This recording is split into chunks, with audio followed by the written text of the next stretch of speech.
My name is Evan Schultz, and my photo shows a former slave tending to his crops with his plow and mule. Although that may seem like that's all that's going on, in fact, this man is sharecropping. Sharecropping is a system of farming in which the landowner allows a tenant to use their land, and in return the landowner receives a share of crops produced.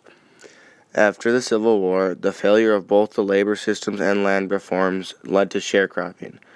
Although freed slaves were given 40 acres and a mule, many of them believed they deserved more and therefore resorted to sharecropping.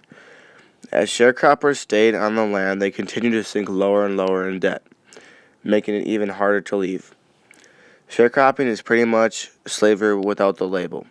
By that I mean, the work that the African Americans did as sharecroppers was the same and had the same rights as they did as slaves, but just they weren't considered slaves. Sharecropping started in 1865 and continues today.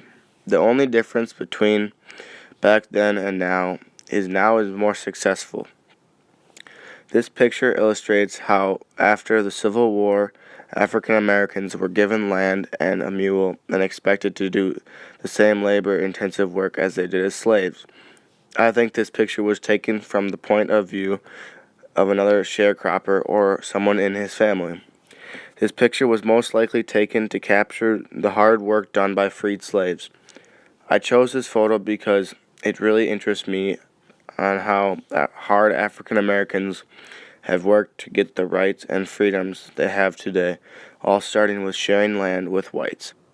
Learning about this topic really helps me gain respect for the slaves and African Americans back in 1865 because it helps me realize how hard they worked for their freedom. This concludes my description of my photo for U.S. history.